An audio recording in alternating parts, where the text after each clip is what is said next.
Okay. Welcome. Thank you for joining us today, and welcome to our Grief Sensitivity Virtual Learning Institute. This is the second part of a two-part series. The focus of this institute is on supporting those individuals experiencing grief and loss during COVID-19 and beyond. We are so glad that you're here today with us. Hello, everyone. My name is PJ Wanger. I am the Training Consultation Specialist, School Mental Health Lead for the Region 2 MHTTC, Northeast and Caribbean. I'm pleased to be your host for this session. I'm pleased to introduce this session entitled A Smorgasbord of Grief Counseling Tools. I want to thank our wonderful speaker, Doug Smith, for being here with us today, and a big thanks to all of you for joining us. We truly hope you find today's presentation engaging and helpful in your work. We're just going to review some housekeeping items. We've made every attempt to make the presentation secure. You are all muted and cannot share your video. If you have questions for the presenters, please put them in the Q&A. If you have a comment, please use our chat box. We definitely want to hear from you. Our event is closed caption. You will receive an email to access your certificate of attendance, and please follow us on social media, Facebook, Twitter. Additional information on grief. We recently released a series of fact sheets focusing on addressing various grief-related topics. Please check them out on Responding to COVID Grief, Loss, and Bereavement webpage for the MHTTC events and resources. We want to recognize that participating in this workshop and any other sessions may certainly trigger our grief and feelings of loss. So as mental health care providers, we also need to care for ourselves. Please monitor yourself, practice good self-care, hydrate, take breaks, stand up, stretch when you need to, get plenty of fluids, and whatever helps you staying centered and grounded. If you need it, here are other helpful links and hotlines that are listed to give you some additional help. The MHTTC network is which means the adoption and implementation of mental health related evidence-based practices across the nation. We develop and disseminate resources and provide free local and regional trainings and technical assistance for the mental health workforce, as well as the school mental health workforce. You can see from our MHTTC map that we have centers all over the United States. We have 10 regional centers, a National American Indian and Alaska Native Center, a National Hispanic and Latino Center, and a network coordinating office. You can personalize this by adding a sentence up. You can find your personal MHTTC by going to our website, which is listed there, and you can find your center that is closest to you. So this is our disclaimer. The presentation here was presented and prepared for the MHTTC network under a cooperative agreement with SAMHSA, the Substance Abuse and Mental Health Services Administration. The opinions expressed herein are the views of our speakers and do not reflect the official position of the Department of Health and Human Services or SAMHSA. Okay, let's get started. I want to introduce our speaker, Doug Smith, and I'm very excited to have him here with us again.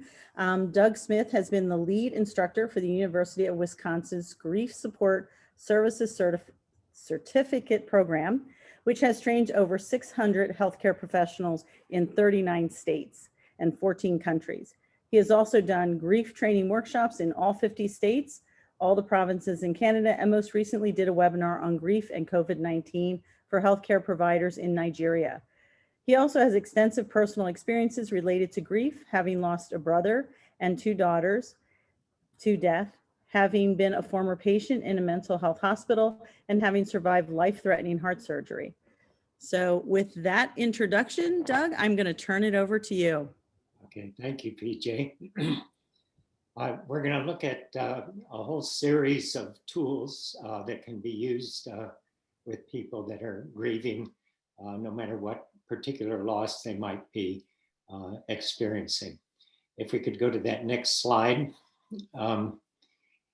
Before we go into tools that the griever can use, I want to talk about a tool that we as counselors need to use before we even get into somebody's space to talk about their grieving. And this is a preparation technique that comes from the Hawaiian culture called ho'oponopono.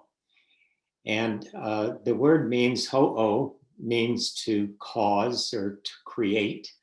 Pono means to make right. And so ho'oponopono means to cause, to make right that which is right.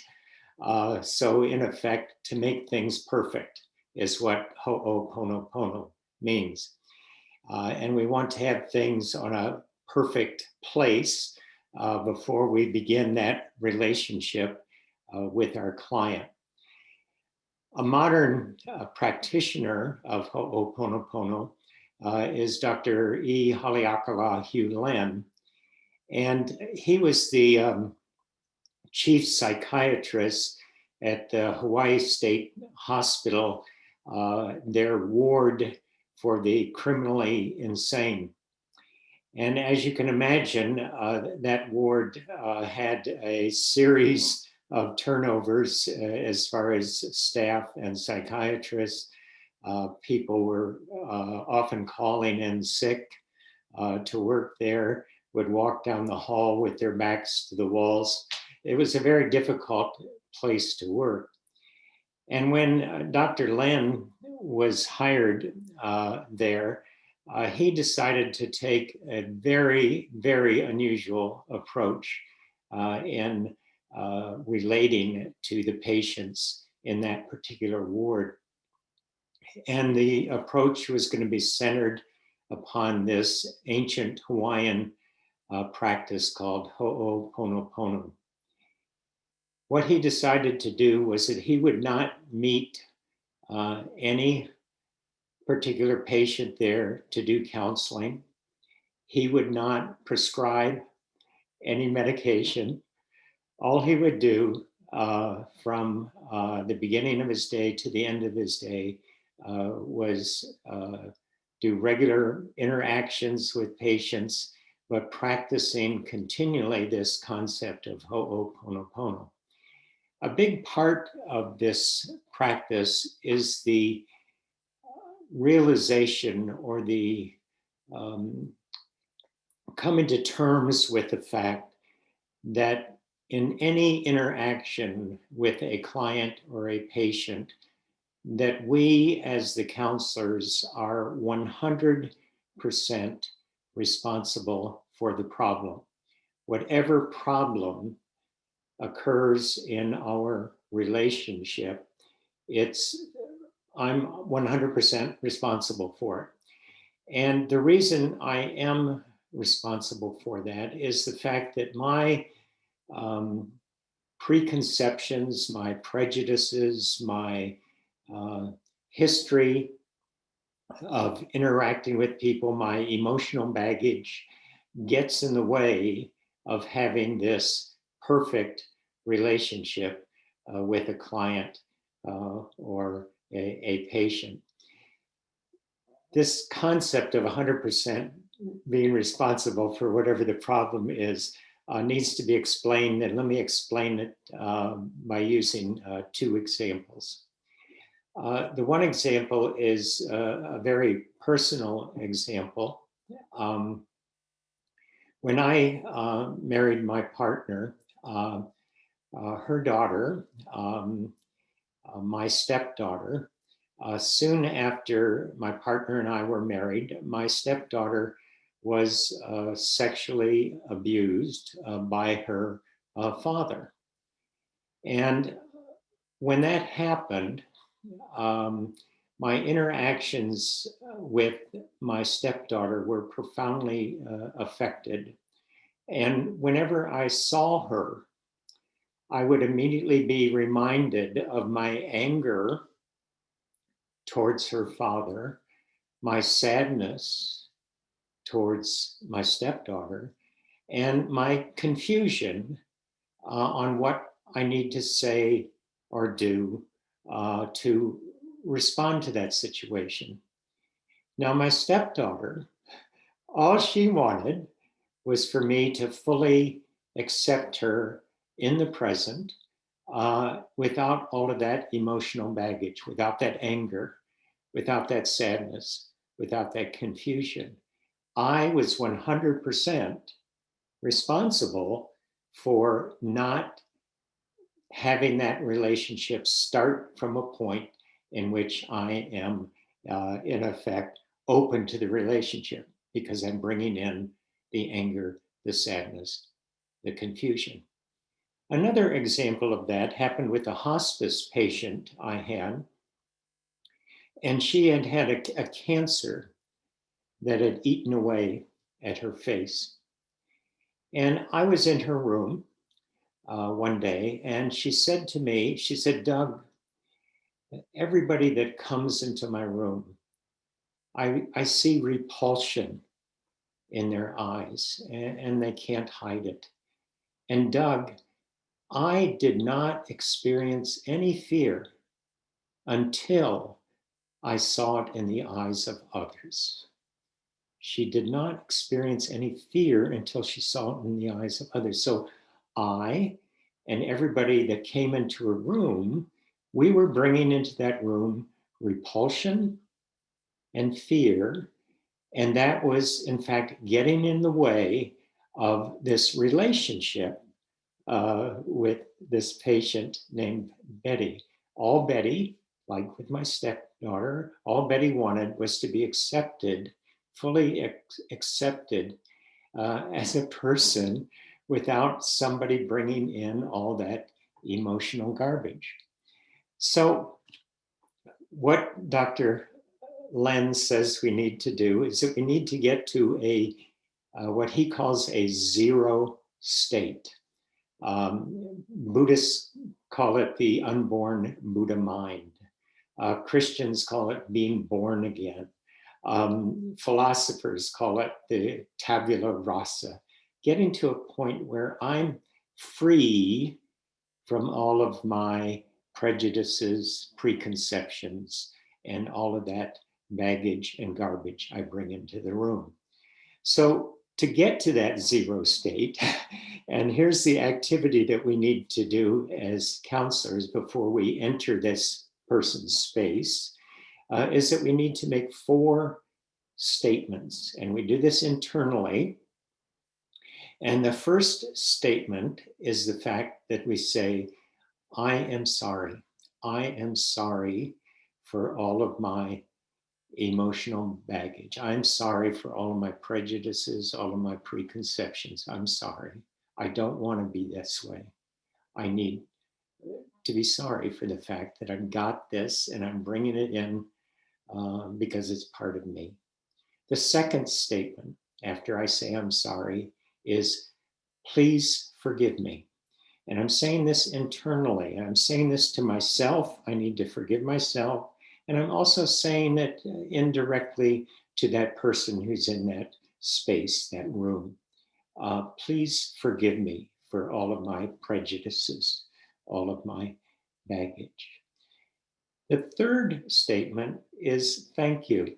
And you say thank you because you know that for example, my stepdaughter is going to forgive me for this stuff because she doesn't want that stuff in the room. And so she wants me to get to this zero state. So she'll certainly forgive me of that if I say that I'm sorry.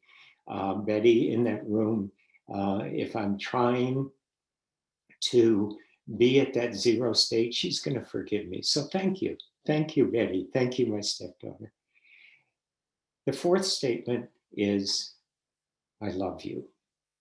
And we say this internally, I love Doug, and I love Betty, or my stepdaughter. And so through those 4 statements, we go from a place of negativities, acknowledging all of our baggage, to a place of love and acceptance. The 4 statements again, I'm sorry for all this junk. Please forgive me. Thank you for wanting to have this relationship that I want. Thank you. And then I love you. And so once we go through that counselor preparation of Ho'oponopono, we can go into that room in a good present state. And this is part of the Hawaiian philosophy too. The language in Hawaii is a very beautiful language, has only 12 letters, first of all, in the alphabet, but it has no past or future tense. Everything in that language is in the present tense. So we forget about regrets, we forget about past mistakes, etc. We don't worry about future fears, and we're there fully in the present, doing ho'oponopono. Let's meet one another without all of that stuff, all of that fear of the future, with all that regrets of the past. Okay, next slide. We'll now talk about some tools that we can give to the client that we're now in this position of accepting the other. The first tool that we can offer, or one of the many tools we can offer a client, is a grief diary, a journal that they can record their thoughts and their feelings. And when I have a client, rather than saying to them, go get a blank book and put something in it, that can be rather foreboding. But I suggest 3 chapter headings to their grief diary or their grief journal. And each one of these chapter headings almost evokes some thoughts. So I have them put on page 1 of their grief diary, my thoughts or feelings about my value as a person, my thoughts or feelings about my value as a person. And then 1/3 of the way through the grief journal, I have them put chapter 2, my thoughts or feelings regarding a power greater than me, my thoughts or feelings regarding a power greater than me. And then 2/3 of the way through the journal, I have them put chapter 3, my thoughts or feelings about my future, my thoughts or feelings about my future. And then I say to the client, try to put an entry in one of those chapters each night. So maybe tonight I'm not thinking about God or anything like that, but I'm certainly thinking about my future. Maybe I better put something in that chapter. Or I'm not thinking about my future tonight, but I'm really questioning some of my thoughts and feelings about my value now that I've lost that person. What do I do? Who am I now? And so I put something in that chapter. But I think that that's going to be a better tool rather than this blank book, is to have these 3 chapters that might evoke some responses. Okay, next slide. Several activities now. One is a memory book, and this can be sort of a scrapbook or a collection of memories of the person who has died. And I've used this, PJ was mentioning in the introduction that I've lost 2 daughters. Let me tell you a little bit about the second child that I lost, my daughter Marin. Marin was born with a terrible disease called neurofibromatosis, sometimes called the elephant man disease. And if you've seen that play or that movie, you know a little bit about that illness that involves huge tumors and multiple physical, mental handicaps, and in modern times, frequent corrective surgeries. And it usually, when it becomes quite concentrated, as it did with my daughter, it leads to a very early death. And my daughter Maren died at age 28. And she had always wanted to be a mother, but because of her disease, couldn't find anyone willing to be a husband, let alone a father. And so on two separate occasions, she contracted to become impregnated and gave birth to my two grandchildren, Diaries and Autry.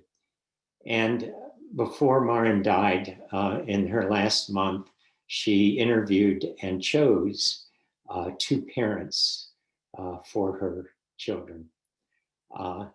And both my grandchildren, Diaries and Autry, have memory books. And in the memory book, they have all these pictures of their life, their early life with Maren, and various souvenirs from that time. But they add to the memory book as after Maren has died. And so they live about, they used to live about 6 hours away from me. And whenever I would go visit, we would go to the memory book and look at some of their recent activities. But what happened was that a year after Maren died, it was a Halloween with their new parents, Stephen and Jennifer. And Diaries and Autry are very different from one another, very different. And at the time of that year after Maren's death, this would have been 2005, Autry's favorite movie, and he was 3 years old at the time, his favorite movie was Wizard of Oz. That's since been replaced by High School Musical, to give you an idea of his personality. Stephen, his dad, approached him and said, Autry, what do you want to be for Halloween? And Autry said, I want to be somebody from the Wizard of Oz. And Stephen said, do you want to be the lion? No. How about the Tin Man? No. Well, who do you want to be?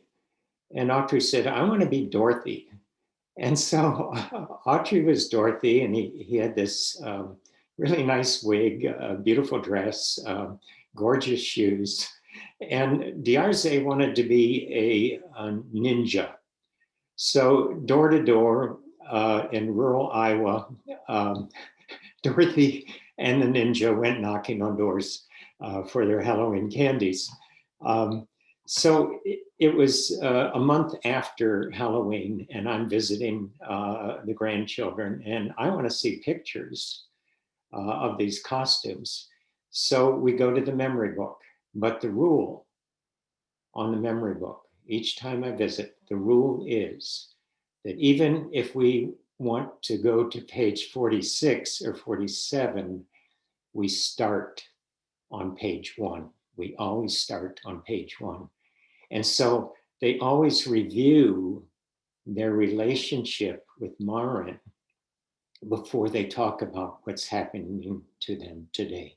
It's a great tool for children that if their parents or grandparents died, to have this memory book to show where they come from and that who they are now is a product of who they have been before. And that memory book can be for children or for adults. Memory jars, a good activity that can also be for children or adults. You have a big mason jar in the home. And whenever somebody has a thought or a memory about the person that has died, they write it on a piece of paper and they put it in the jar. And then on a regular basis, on usually maybe an evening in which nothing else is scheduled, let's say the first Tuesday of every month, the family sits together at the dining room table and goes through all the entries of the past month and talks about those entries.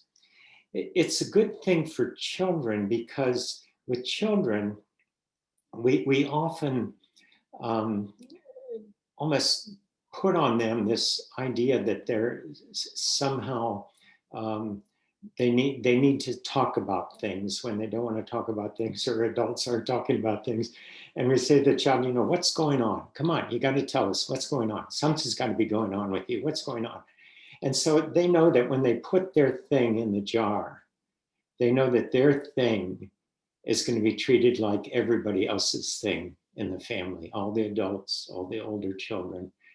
Everybody's thing is going to be treated the same, and we're going to all talk about it together. And this grief does have a way of instantly maturing people, whether they show it or not. It's going on, and we need to treat everybody in the family the same and have activities that emphasize that sameness. And that memory jar does do that. Memory quilt. This is a good activity if the family is scattered. And everybody in the family does a square for a quilt. Somebody in the family puts the quilt together, and then the quilt rotates around all the family's members, spending maybe a month in each household, where the family in that household can see the total picture of this person who has died, all those various squares in the quilt. Memory sculpture. I remember this teenage boy named Brad, and he was dying in a hospital, and he was a quite popular guy.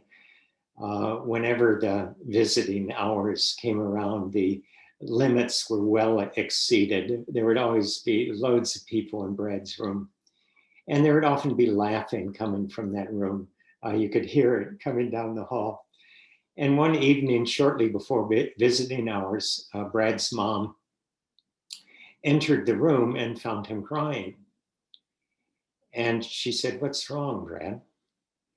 And Brad said, "Mom, I know a lot of people come, and I know they have a good time when they are here. But Mom, have you noticed? Nobody touches me anymore."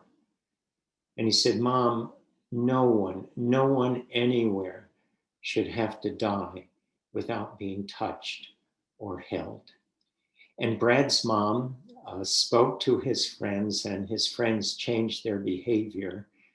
But when Brad died, 27 of his friends got together one weekend and decided to make this memorial sculpture to Brad. 27 of his friends put their hands in this mold. And now at that hospital, on one of these walls, is this big sculpture that has 27 pairs of hands actually reaching out from the wall. And at the bottom of the sculpture, it is written, no one anywhere should have to die without being touched or held. Signed, Brad. A memorial sculpture.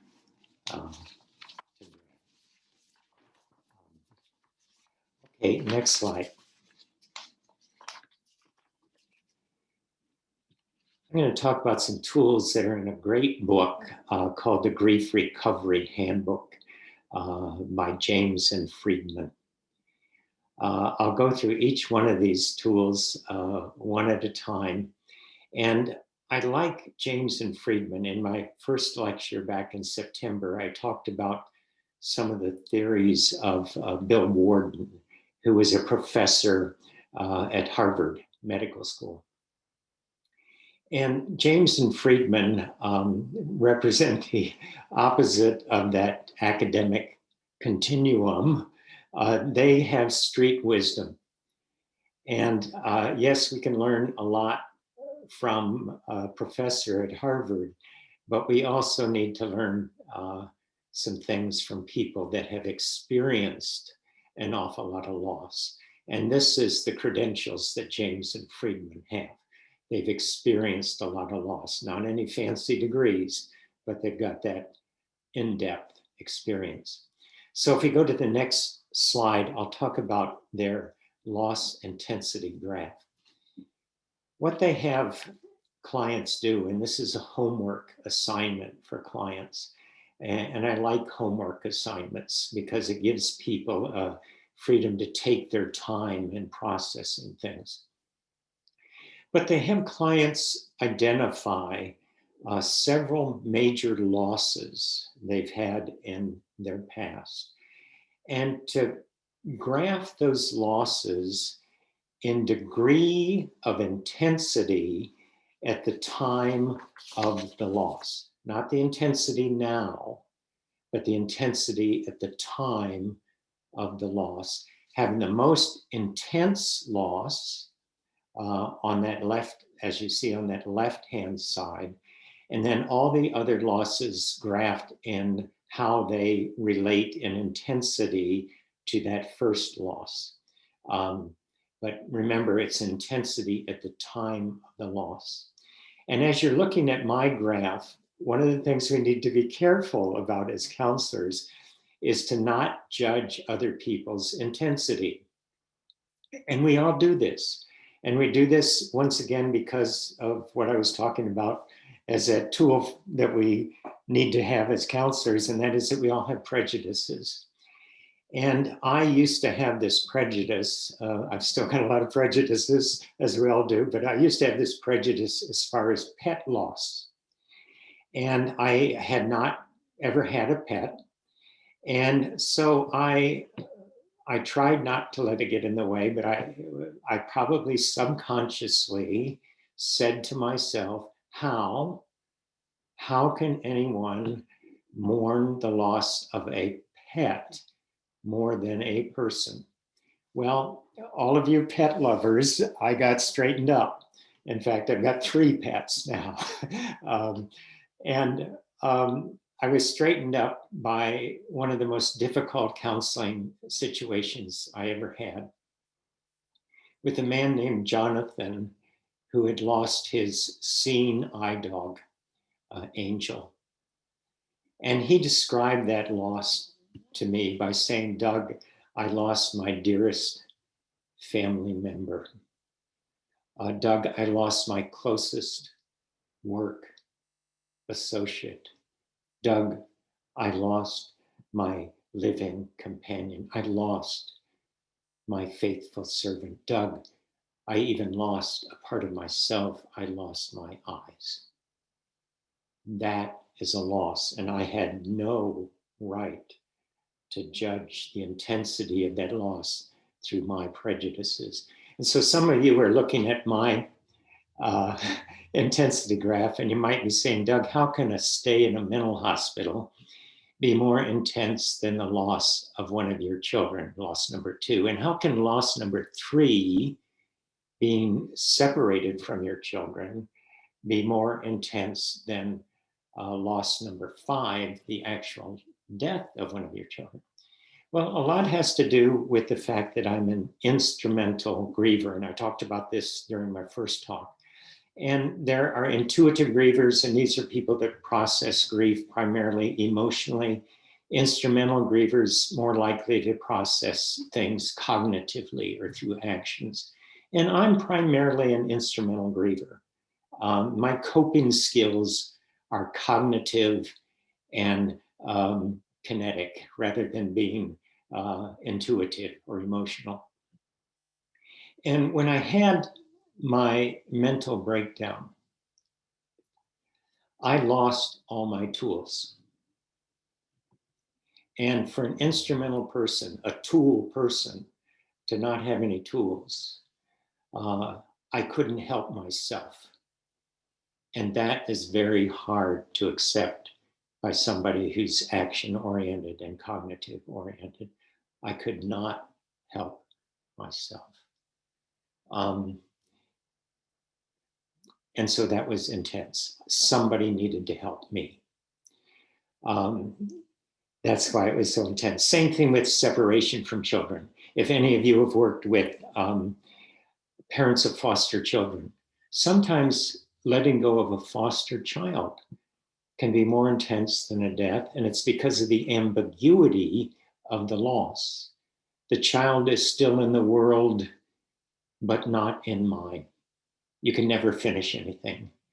And instrumental people, we like to finish things and get on to the next. And that was true with the separation from my children. They were still in the world, but they weren't in mine, and I couldn't do anything about it. Couldn't do anything about it. And so that was very intense. With the death, I can do something about it. I can help heal. But if the wound is still open, like with the separation or in the mental hospital, those can be intense losses. James and Friedman want people to then, on that graph, to shade the loss with the most amount of unfinished business. Now, for me, it was my dad's death. And it can be the most intense loss, might be the one with the most amount of unfinished business, but they want to shade the loss with the most amount of unfinished business. They want to do this graph because of several reasons. They have found from their experience that sometimes a client's presenting loss might not be the loss that needs to be looked at. They also want to see how a client has adjusted to losses throughout their history so that they know about how they might be able to adjust to losses in the present or losses in the future. And that's another reason why they want to look at this loss with the unfinished business, because counseling is not only helping people address the past and deal with the present, but also to equip them for things that might happen in the future, all the future losses that might occur. And as long as somebody is carrying a loss from the past, we need to look at that loss. And James and Friedman see that that's the most important loss to look at, is that one with the unfinished business. And so this is the assignment they give. Now, my dad's death, you can kind of tell that I've got unfinished business there by looking at the date. Loss number 1 and number 3, and right on the heels of that, my dad dies. I just wasn't ready. And then the loss at the end of the graph cues into the fact I need to update this graph a little bit more. That's gotten bigger, those losses due to aging. But I was working with my counselor and I said, you know, I'm taking medication now, just like for my heart, just like my dad. And I'm taking medication now for my prostate, just like my dad. And, you know, I'm beginning to get irritable, just like my dad. I needed to look at my dad's death and that relationship so that I could go on with my life and all of those future losses that will inevitably come. Okay, next slide. After doing that first assignment, the loss intensity graph, and James and Friedman say with that, they say, find someone you trust to share that with. And that's a great emphasis. Doesn't have to be me, the counselor, but find someone you can share the graph with. You'll get an additional benefit by verbalizing the graph and sharing it with someone you trust. And they emphasize that because sometimes as professional counselors, we give people the pressure, and it's sometimes not too subtle of a pressure. You need to have a cathartic experience, and it needs to be in my office between 10 and 11 on Wednesday morning. No, that's not what's important. The work needs to be done, but find somebody you can do the work with that you really trust. The second homework assignment they make after the first one is done and the person has shared it with someone, they say to do a relationship complexity graph. Now, this is with the loss with the unfinished business. So with me, it was my dad's death. So I do a relationship complexity graph with my dad, having positive moments and negative moments. If my loss with the unfinished business was my mental breakdown, well, then I would have my relationship with mental health, my positive mental health moments, my negative mental health moments. If, let's say, I was a victim of a sexual assault and that was my loss with unfinished business, well, then I would look at my positive moments in my history of sexuality and my negative moments. If it was a body part loss, relationship to the body part, job loss, employment, positive moments, negative moments, but some kind of relationship, and making sure that we have at least three moments in each one of those categories. If we're going to look at the full relationship, we've got to look at the positives and the negatives. We have a tendency when a death occurs to do something called enshrinement. James and Friedman use the word enshrinement. We just focus on the positive things. Well, we're not looking at the whole relationship. If we do, there had to have been some negative things. And we want to look at the whole relationship, especially if we're going to talk about the unfinished business. And if it's a divorce, we don't do enshrinement. We do what James and Friedman call bedevilment. All we remember is the negative moments. Well, come on now. There had to have been some positive moments. You did get married. There must have been some positive things going on. And to look at that full relationship. With my dad, I learned an awful lot about the relationship just doing this graph. Let me tell you a little bit about my dad. My dad, if you were to look into a picture dictionary under the word macho, you'd see a photograph of my dad. My dad graduated from the Naval Academy. He fought in the Second World War and the Korean War. And when there were no more wars to fight, he went to work for Caterpillar tractors. Beginning to get the picture. I was the oldest of 5 boys. Doug, Dave, Don, Dan, Dean. My dad said, if there's a 6, it's going to be named Damn It. And this was my dad. I never saw my parents kiss. I never saw my parents touch. My dad was very, very stoic. So the greatest moment I had with my dad was a short conversation after my brother Dean's funeral. And Dean was the youngest of the 5, and he died in a fire.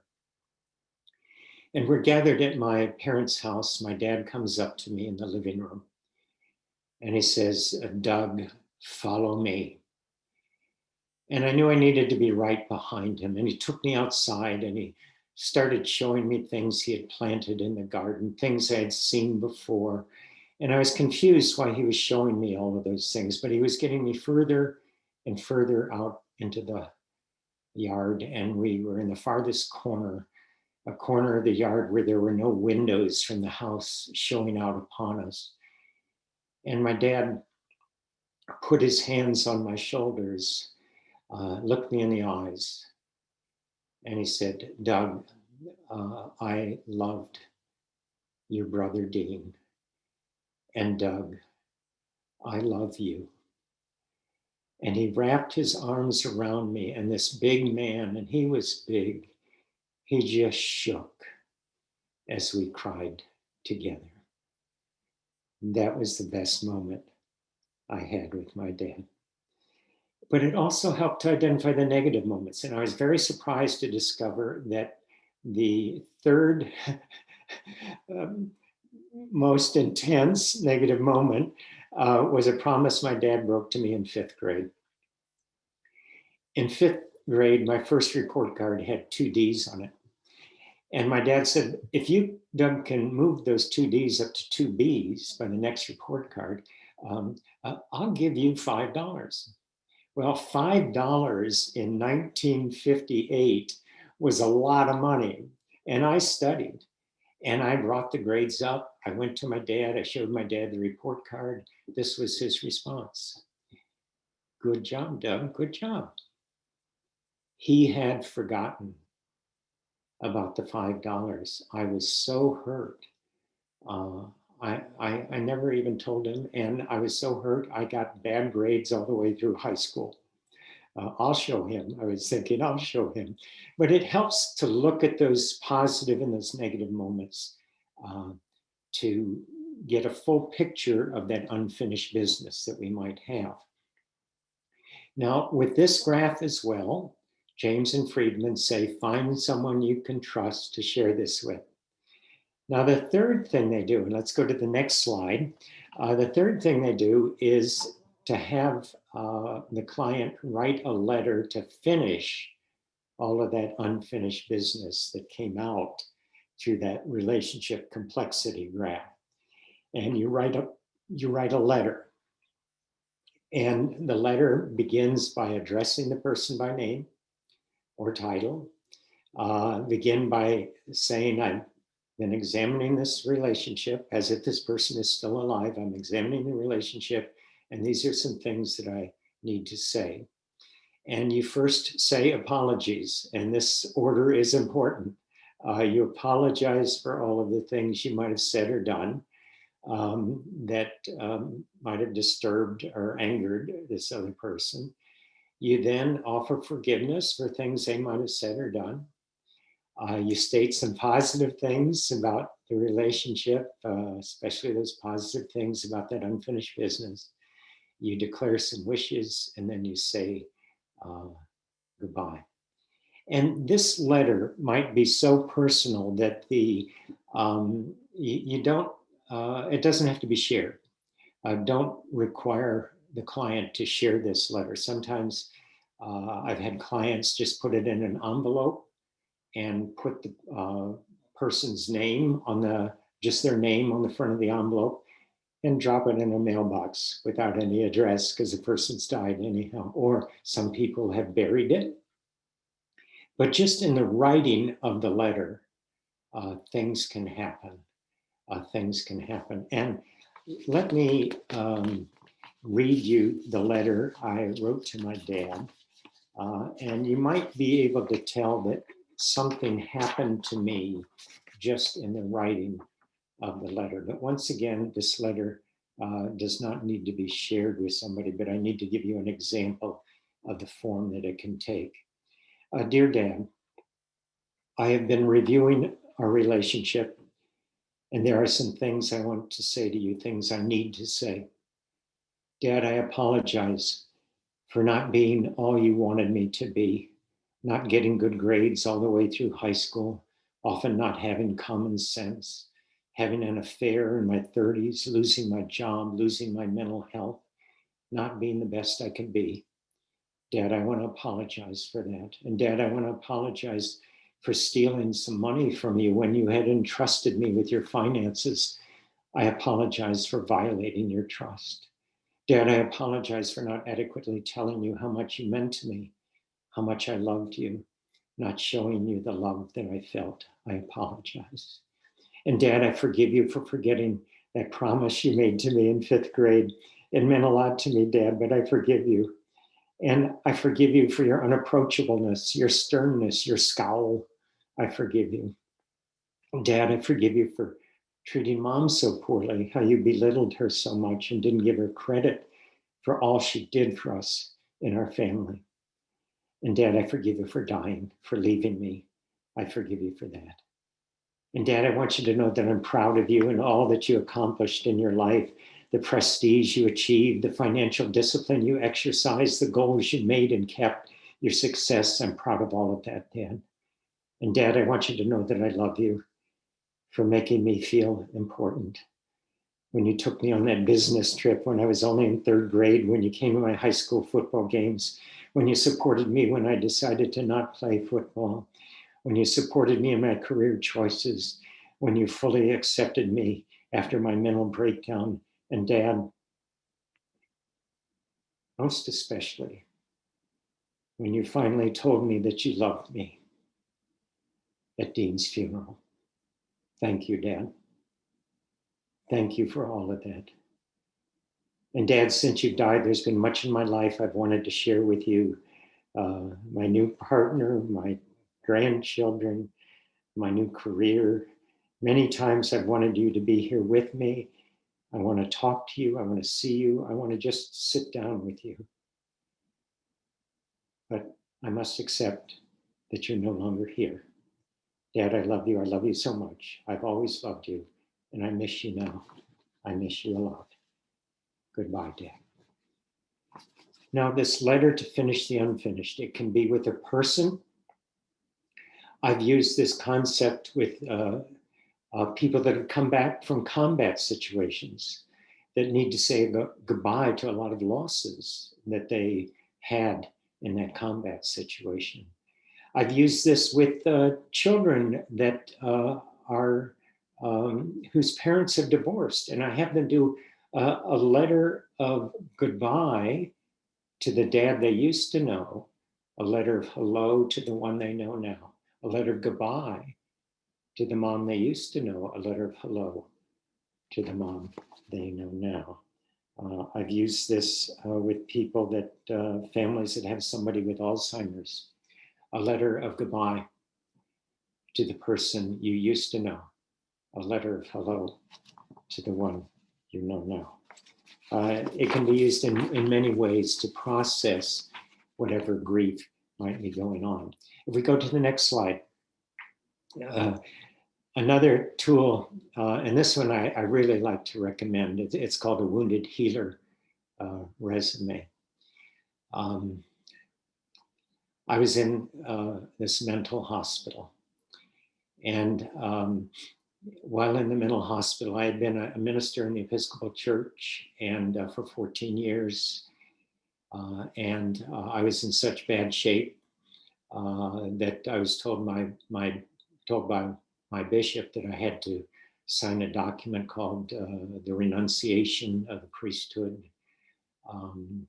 I lost my job and my vocation. I received divorce papers while I was in that hospital. And I experienced an awful lot of loss there. And I finally got out of the hospital, and I was in such bad shape that I contracted with 3 therapists on a regular basis.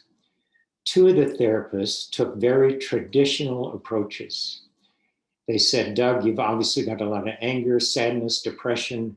You need to get it out if you're ever going to heal. And they were treating me as if I were this intuitive person. They wanted to focus on my emotions, and that's not who I am. But I had this 3rd therapist that took a very different approach, and I'm so thankful that he did. He simply asked me, Doug, what do you want? What do you want?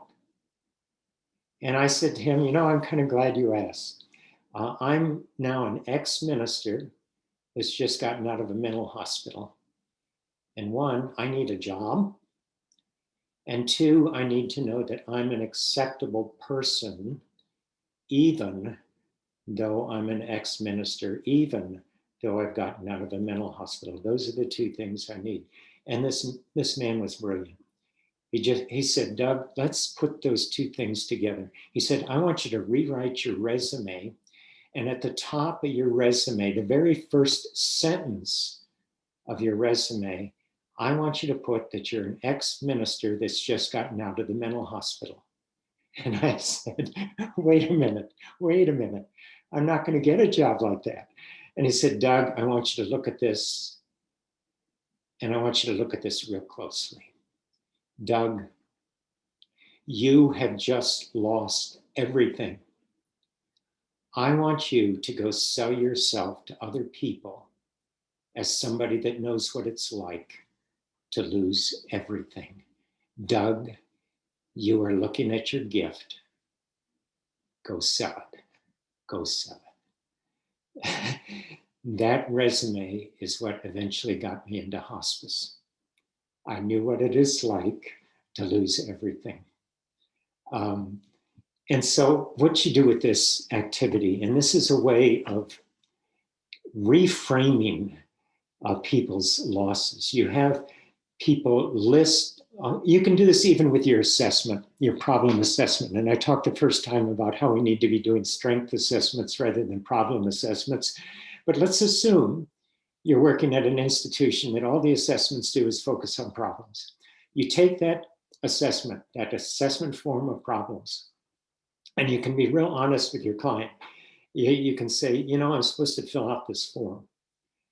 I'd prefer to be doing something else, but my supervisor seems to think that this is important. And in fact, the more problems I have on the form, the more my supervisor likes it. So let's get all your problems, all your losses, your shortcomings, your imperfections, your failures, your physical handicaps, your emotional handicaps. Let's get it all in this form, all the problems you have. And now, once I fill out that form, I just put it down between the two of us. And I say, let's take this same information and put it into a different form. Let's take all these shortcomings and losses and failures and put it into the form of a resume.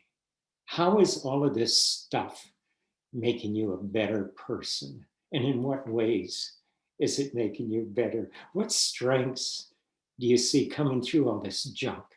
What strengths do you see lying behind all of this junk? And all of a sudden, I'm using that assessment form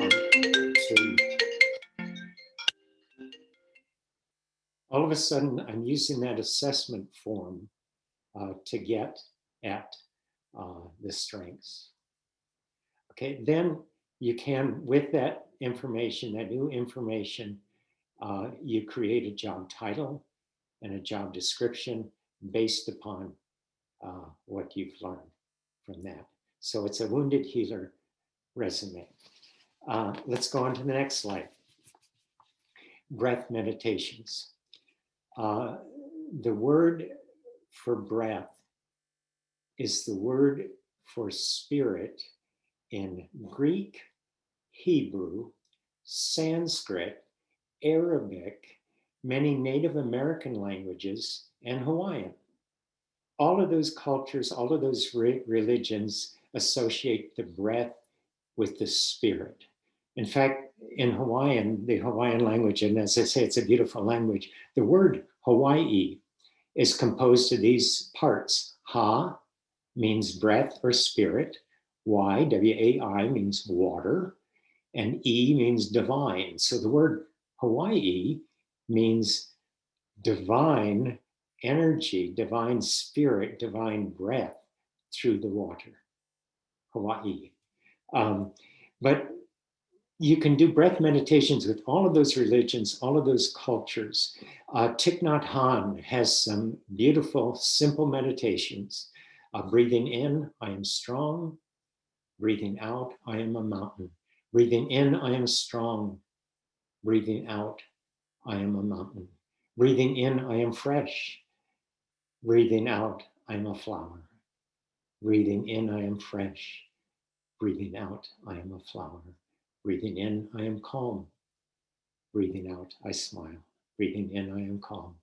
Breathing out, I smile.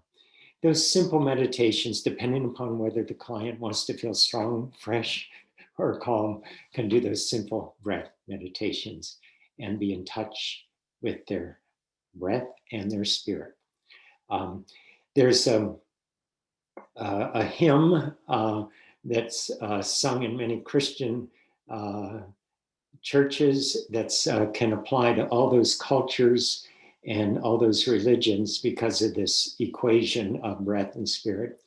And you take the first verse of that hymn and divide it into in breaths and out breaths. And so it goes like this: breathe on me, breath of God.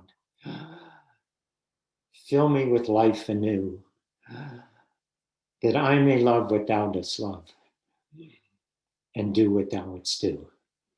And do that over and over again. Breathe on me, breath of God.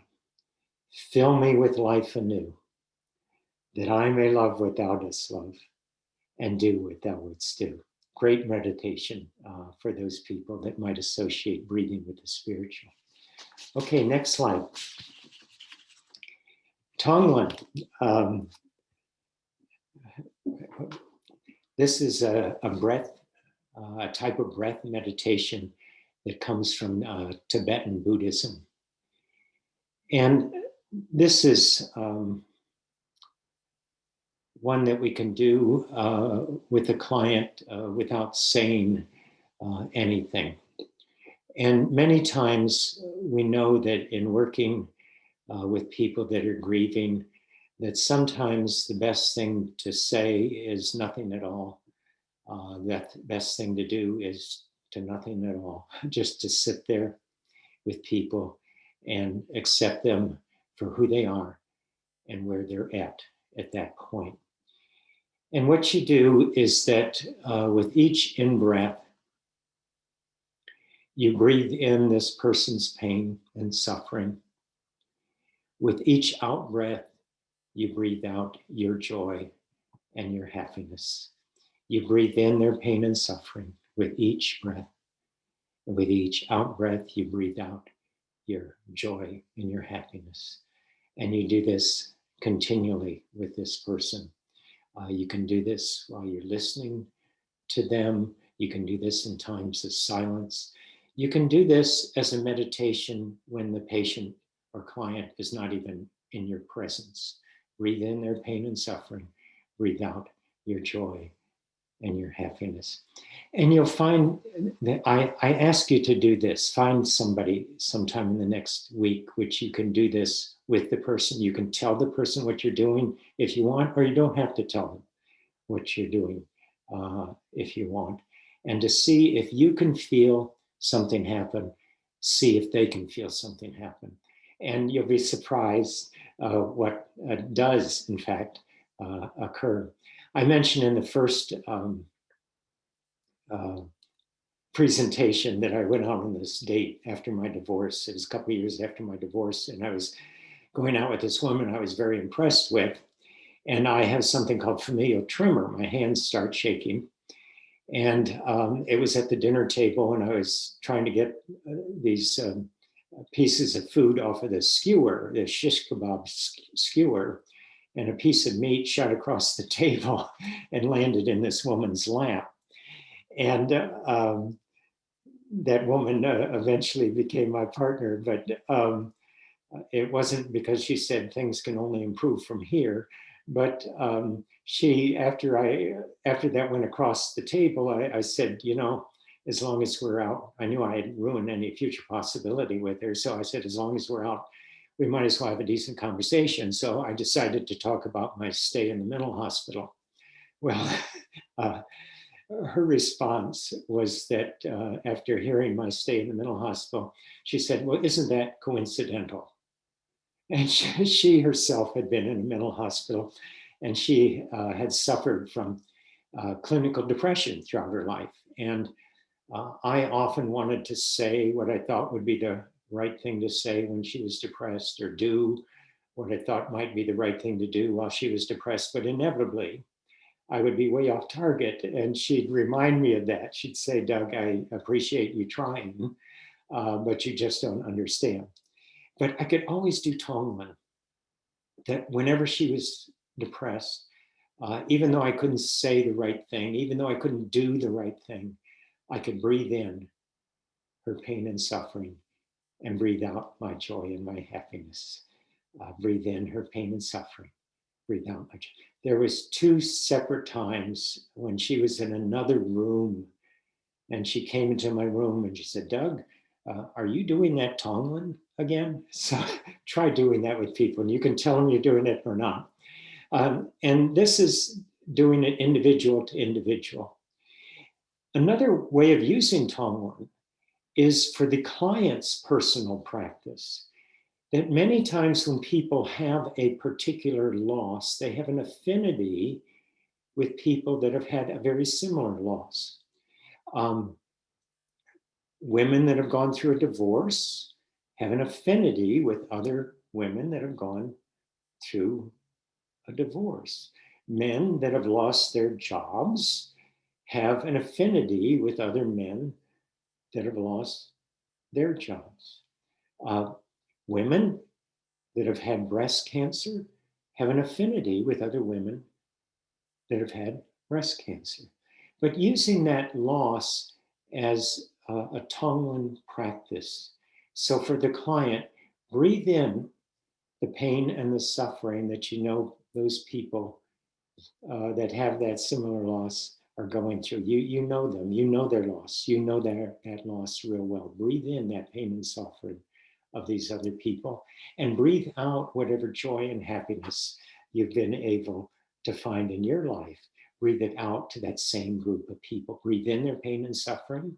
You know it well. Breathe out your joy and your happiness that you've been able to find in your life. Breathe it out to that same group of people. And that can be their practice too, their Tonglen practice.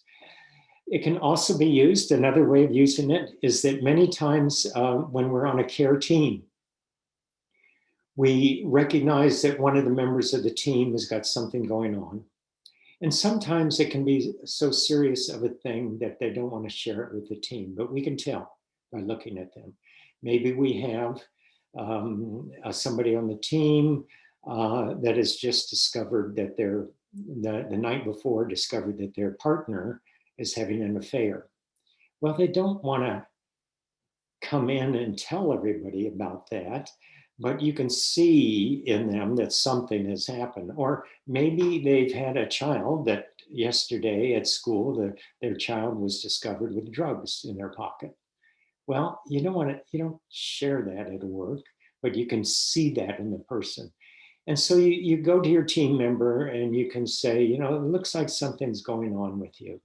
I don't know what, you don't have to tell me, because I know sometimes verbalizing a loss can even accentuate the loss, but something's going on.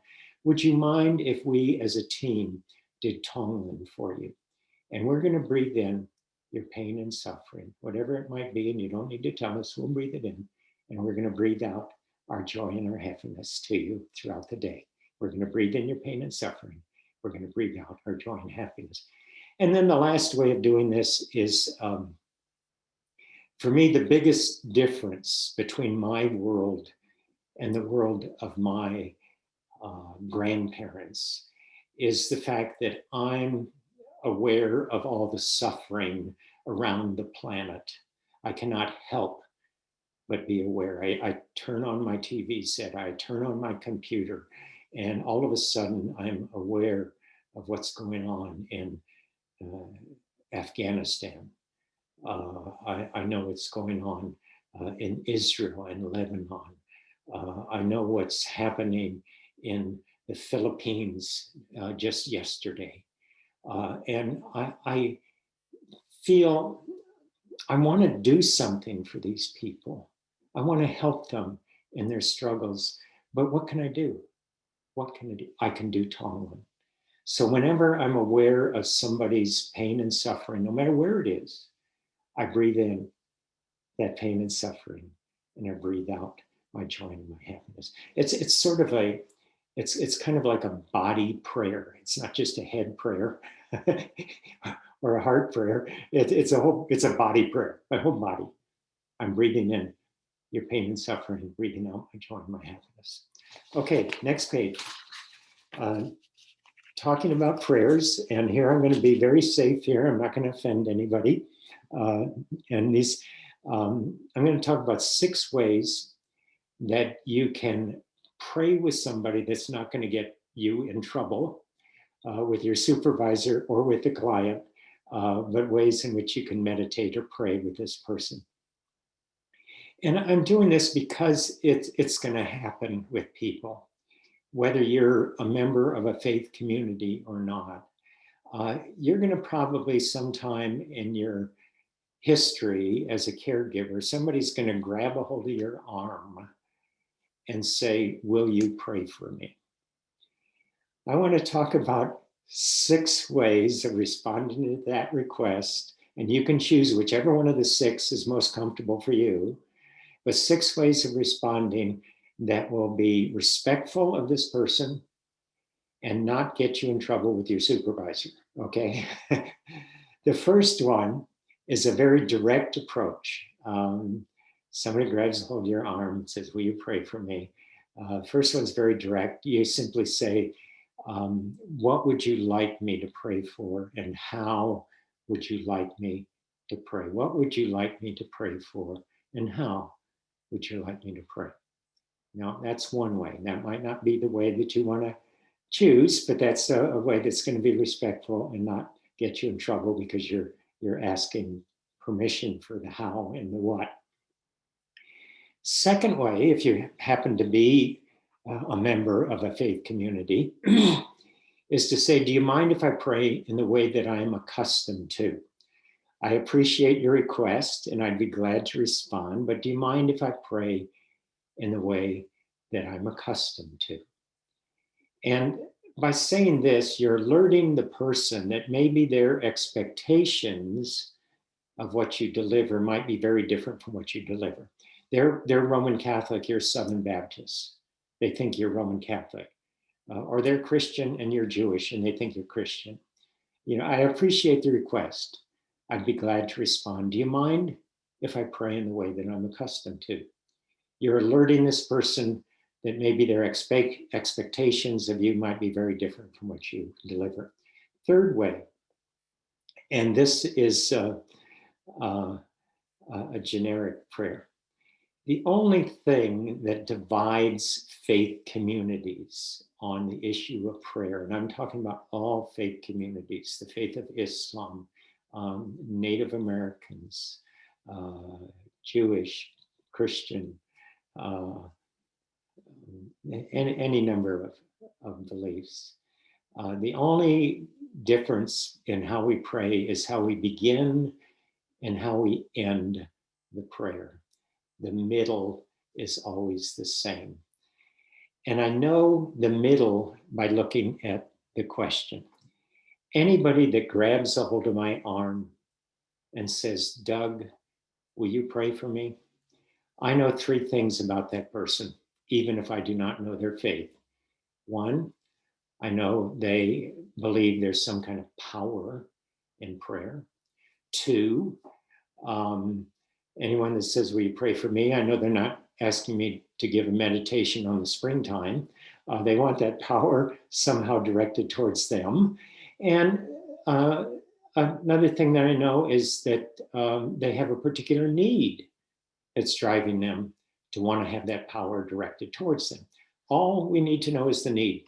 Don't need to know the faith. I can always internally begin, internally conclude, externally share the common center. Willard grabs a hold of my arm. Doug, will you pray for me? I have no idea what Willard's faith is, but I do know he's experiencing anxiety. So I internally begin, you internally begin, internally conclude, externally share the common center, which has to include those three parts. I internally begin in my normal fashion. I share this. I'm asking that Willard might find peace and calm. And as I'm praying for Willard, I sense he has available both within him and around him that peace and that sense of being calm. And as I'm praying, I know Willard has that awareness as well. May that awareness grow this day and then the days ahead so that tomorrow and the next day, Willard might have more comfort and more peace. And as I'm praying, I know that will be so. And I give thanks that it is. And then internally, if I normally say, praise be to Jesus, or praise be to Allah, or praise be to the goddess, I can do that internally, but I've met Willard's request because I've shared the common center I know he shares with me. Internally begin, internally conclude, externally share that common center of acknowledging power directed towards the person and directed towards their need. Fourth way, why don't we pray together? You begin and I'll follow. And that way I can adjust my prayer, my meditation, according to what the other person says. Let's pray together. You begin, I'll follow. Fifth way, and this is the most simultaneously the easiest one to do and the most respectful. Let's pray together in silence. I'm going to be praying for you. Would you please pray for me? Let's pray together in silence. I'm going to be praying for you. Would you please pray for me? The reason why this is the most respectful is that I'm acknowledging that whatever power they somehow feel I have, I'm saying you have that power as well. Pray for me as well. The last one, we can always say to someone, I have you now, and I'm going to keep you in my thoughts and in my prayers, or my thoughts and my meditations. I have you now, and I will keep you in my thoughts and my prayers. 6 ways that we can respond to people. You choose what's most comfortable for you, but when somebody grabs hold of your arm, you can't say, let me go get the chaplain. That's a disrespectful response because they grabbed a hold of your arm and asked you to pray for them. So we need to somehow figure out, how can I respect their request and respond to that request? Okay, next page. Guided imagery. This is a tool that we can often use with people, but I like to recommend that people follow some guidelines before using that guided imagery, because it's a powerful tool, but anything that is powerful can go in any direction. It can be very powerful positively, but also very powerfully negatively. And once we ignite people's imaginations, it's no telling where those imaginations will go. So these guidelines will help to make a guided imagery more likely to be a positive experience rather than a negative one. Always review a guided imagery beforehand. Tell the person in summary fashion what you're planning on doing. For example, like for me to relax, if I want to relax myself, I imagine myself on a beach in Hawaii, and I imagine these waves coming in and going out, and I match my breathing to those gentle waves coming in and going out, coming in and going out. And that relaxes me. Now, for me to assume that that's going to relax everyone is an erroneous assumption, I'm working with Phyllis, and Phyllis has got a lot of anxiety. I have her close her eyes and imagine herself on this beach and matching her breathing to these gentle waves coming in and going out.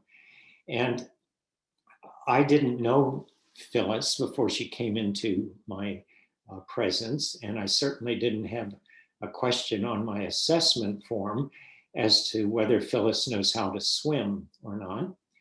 And Phyllis doesn't know how to swim, and I don't know that. And I've got these waves coming in and going out. I'm hardly relieving her anxiety, I'm heightening it. So in introducing that, she'll say, wait a minute, I don't know how to swim. I don't want that guided imagery. So the second one is to use the client's resources whenever possible. I say, Phyllis, tell me about the most relaxing day you ever had. And she says, oh, Doug, I was the mother of 6 children. And I remember very clearly the day that last child left home. And my husband and I, in order to celebrate, we went to this bed and breakfast.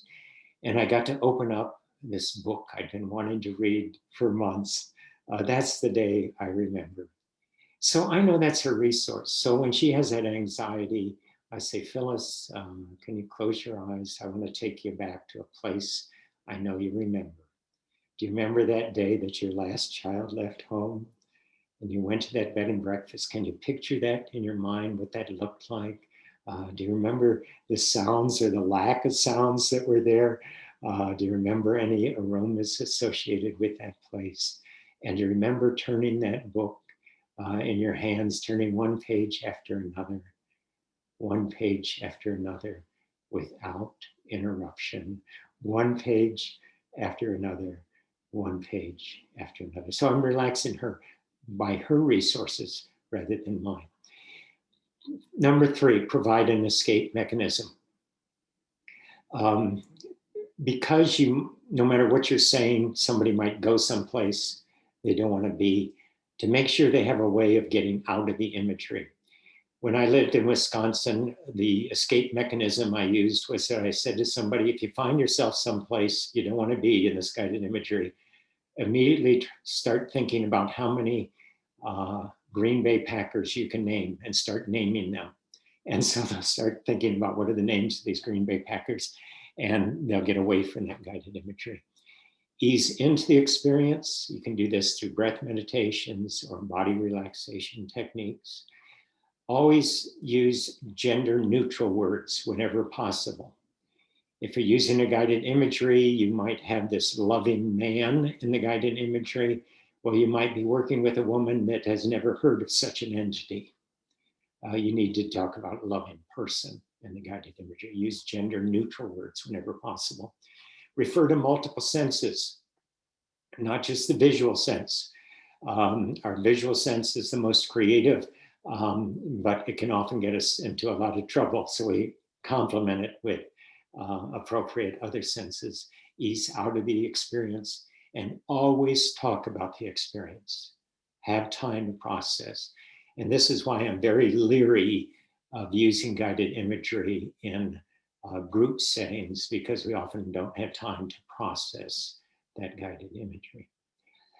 I have, we're getting towards the end of the program. I have several other tools. I'm going to do one other real briefly, and then we'll open it up to some questions. And that, if you could turn to the next page, PJ, virtual dreams. This is a way of getting people to talk about things they might not normally talk about, and to talk about them very quickly. One of my biggest clients for quite a while was the Hazleton Drug and Alcohol Treatment Group. And I had had no training in drug and alcohol addiction, but its addiction is a process of loss from the very beginning to the end. It's loss over and over and over again. And I was invited, I would do these day-long retreats for the Hazleton patients in their residential treatment program. And I would have them do a virtual dream, and they would write down 6 things: yourself, your drug of choice, someone who is crying, someone who is angry, a fortune teller, and a teaching moment with a child. And I have them, as quickly as possible, giving them about 10 minutes, write a short story, an imaginary short story that includes all 6 of those items, and write as quickly as possible. And they come up, the short story ends up being a virtual dream. And as with dream theorists, every part of the dream is a part of yourself. Everything you wrote down in the short story is coming from you and only you. And within yourself, you've certainly got your drug of choice. You've got a sad person. You've got an angry person. You've got this fortune teller. You've got these ideas about your future, either your hopes, your dreams, or your fears. And then a teaching moment with a child. You've got that child within, and you've got this idea of what my life would be like if I started it all over again. And so by writing this short story, all of a sudden, these people I have never met before, they are talking about their sad self, their angry self, their future, their internal child. And they're doing this because they like to share, and people like to share dreams. They like to share short stories. And we can talk about those short stories or that dream. And I've got this other example of if people want to know their spiritual mission, but you take whatever issue someone's facing, and you have 6 items that might be related to that issue, that loss, and you have them in the 10 minutes write a short story as quickly as possible, including all 6 of those items, and then you process their short story. You talk about what they have written. Okay, I'm going to have to end there, but I want to open up to any questions that some people might have, and if a moderator could choose. I'm right. Yep. I'm right here, Doug. We have a lot of questions and very little time, so I'm going to start. How can we talk about the negatives of a dead person? I assume if it is needed because usually the people resist and maybe feel guilty. Is there a strategy or recommendation to facilitate it? What can you tell me? We can sometimes do that when some people are embarrassed in talking about their own feelings. You can do it indirectly by saying, was there anything your sister or your brother or other family members didn't like about so-and-so? I use that technique. In fact, just last night we were having a family dinner and there was some problems with my partner's parents, and we talked indirectly about her sister's. We were eating with her parents. We talked about her sister's feelings towards her parents, but we were really talking about my partner's feelings towards the parents. But that's sort of an indirect way of doing that, is to have someone else do it so that the grieving person in front of us doesn't have to admit those negativities directly. We can do it indirectly. Okay, next question. At what point do you know a client is ready to do the letter to the unfinished activity? Can this be done too soon in the grieving process? I find that once we go through that second assignment and identifying the negatives and the positives, that there inevitably that unfinished business comes up. And the fact of doing that letter and not having to share it, giving it as a homework assignment, where somebody in their own space, in their own quiet place, can write that letter, that they can do that really right after they've talked about the positives and the negatives. You can do that fairly early too. You might even do that before you do the loss intensity, if you don't want to do the loss intensity graph or the relationship complexity graph. That kind of activity, as long as they're not forced to share it with you, can be very therapeutic. Next question. How do you approach the grief loss graph if a client begins to feel guilt or shame in their comparisons of their grief or losses? Okay, say that one more time. How do you approach the grief loss graph if a client begins to feel guilt or shame in their comparisons of their grief or losses? I talked a little bit kind of indirectly about this in the first workshop, is that when we're getting to people's delicate feelings, that it sometimes helps to do a little self-disclosure, just a little, like when I'm talking about with someone that might be having some guilt feelings, I say, if I just suspect that, I say, there had been several times with my daughter Marin, that after I lost my daughter Marin, that I wanted to replay so many days in her past in which I might have said something or done something that just wasn't my best self. And I find that has happened with many other clients that have come to me, but I know it's certainly happened to me. Have you ever had something like that happen? Any feelings like that in your grieving process? And by once again doing that gentle way, that indirect way, we've all got some guilt, we've all got some wishes to do things over, etc. Okay. How do you manage a client or team feeling overwhelmed by the idea of breathing and suffering during Tonglen practice?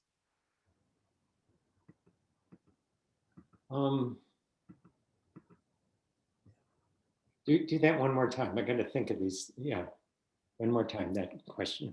Okay. Let me,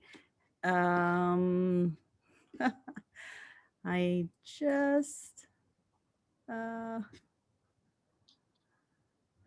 how do you manage a client or team feeling overwhelmed by the idea of breathing and suffering during Tonglen practice?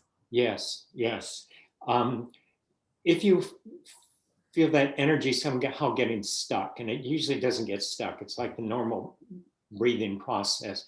But if you feel it somehow creating negativities within you, view yourself not as a receptacle, but as a conduit.